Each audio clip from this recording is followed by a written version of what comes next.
പഹൽഗാം ഭീകരാക്രമണത്തിന്റെ സൂത്രധാരൻ ഷെയ്ഖ് സജാദ് ഗുൽ കേരളത്തിൽ lab technician course ചെയ്തിരുന്നതായി report. തുടർന്ന് ശ്രീനഗറിലെത്തി ലാബ് തുടങ്ങി.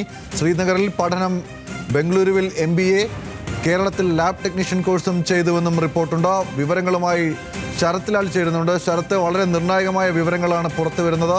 ഈ അന്വേഷണവുമായി ബന്ധപ്പെട്ട് കൂടുതൽ മുന്നോട്ട് പോകാൻ കഴിഞ്ഞിട്ടുണ്ട് NIA ഉൾപ്പെടെയുള്ള ഏജൻസികൾക്കെന്ന് മനസ്സിലാക്കുന്നു. വിശദാംശങ്ങൾ എന്താണ്? വാർത്താ ഏജൻസിയാണ് ഇത് സംബന്ധിച്ച വിവരങ്ങൾ ഇന്ന് പുറത്തുവിട്ടത്. PTI പുറത്തുവിട്ട വിവരം അനുസരിച്ച് ഈ വ്യക്തി കേരളത്തിൽ ലാബ് ടെക്നീഷ്യൻ കോഴ്സ് 2 വർഷത്തോളം ലാബ് ടെക്നീഷ്യൻ കോഴ്സ് കഴിഞ്ഞു. അതിനുശേഷമാണ് ശ്രീനഗർ ലാബ് ടെക്നീഷ്യൻ ആരംഭിക്കുന്നത്. അതിനുശേഷമാണ് ബാംഗ്ലൂരിലെത്തുകയും ബാംഗ്ലൂരിലെ ടെറർ നെറ്റ്വർക്കിന്റെ ഭാഗമായി MBA ചാക്കുകയും ചെയ്തത്. ഏതായാലും ഇത് സംബന്ധിച്ച പൂർണ്ണ വിവരങ്ങൾ ഇപ്പോൾ NIAയുടെ കൈവശമുണ്ട്.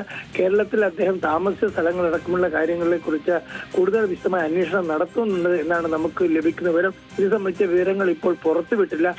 ഏത് സ്ഥാപനത്താണ് ലാബ് ടെക്നീഷ്യൻ കോഴ്സ് കഴിഞ്ഞത്, ഏത് സ്ഥാപനം, എവിടെയാണ് ഇദ്ദേഹം താമസിച്ചത് തുടങ്ങിയ വിവരങ്ങളൊക്കെ ഇപ്പോൾ NIA കേരള ഘടകം അന്വേഷിച്ചുകൊണ്ടിരിക്കുകയാണ്. അതുപോലെ തന്നെ വളരെ പ്രധാനപ്പെട്ട ഒരു വിഷയം എന്നാൽ ഇപ്പോൾ 50ഓളം തീവ്രവാദ ആക്രമണങ്ങളിലെ പ്രതിയാണ് ഇദ്ദേഹം എന്നാണ് ഇപ്പോൾ NIA പറയുന്നത്.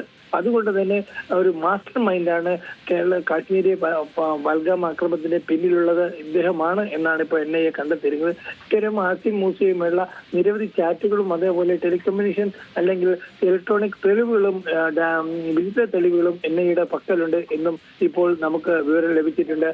രുചീഷ്, ഇത് വളരെ നിർണായക അവസ്ഥയിലേക്ക് NIA അന്വേഷണം എത്തിയിരിക്കുന്നു എന്നതാണ് ഇക്കാര്യത്തിൽ നമുക്ക് ഇപ്പോൾ പറയാൻ പറ്റുന്ന ഒരു കാര്യം.